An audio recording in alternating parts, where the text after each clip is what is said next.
Hey, welcome back to our RSM video Bible study series. We looked last time at the relationship between Paul and Timothy and that kind of father-son relationship here. And as we move on in this letter, a couple verses, we're going to see the ways that Paul actually calls Timothy to a task. We're going to look at Timothy's work. Read with me 1 Timothy chapter 1, verse 3.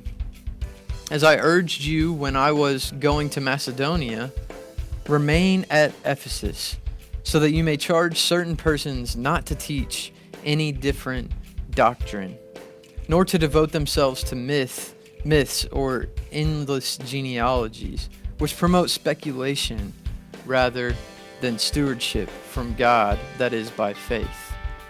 As we're looking to the task and the work that Paul gives Timothy, we're going to see that Timothy is asked to stay in Ephesus, to serve a specific church, to minister to a group of people.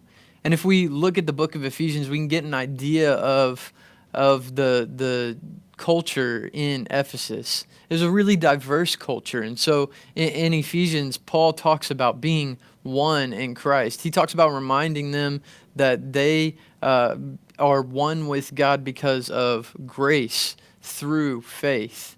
And then he goes into the practical outworking of that. And he finds it really important not just to give them theology or an understanding of God, but he also aims to give them a way to practically live that out. And so this is Ephesus. This is where Timothy is called to stay. Paul says, remain at Ephesus so that you can charge certain persons not to teach any different doctrine. And as we look at this, we can get an idea that one of the main issues in Ephesus was this deviating, this leaving of sound doctrine. Now, what do we mean by doctrine?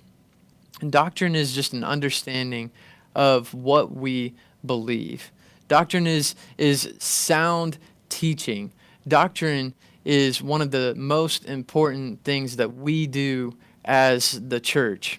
What that does is it helps us have an understanding of who our God is. And then even in relationship to that, it helps us understand who we are in relationship to God. And so doctrine is critically important.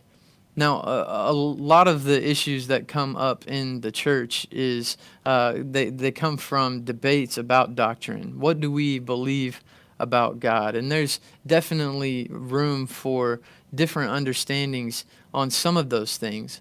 But we have to make sure that we're a church that's built on sound doctrine.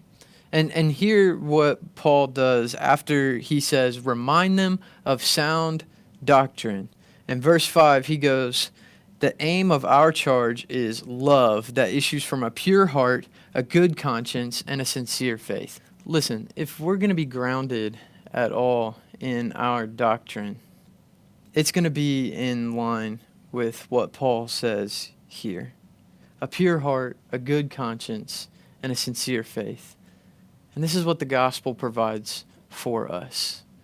Can you imagine operating through this life, trying to demonstrate God's love, if first your heart is not pure, or if you're still living with a sour conscience, or if your faith is surface level and not sincere?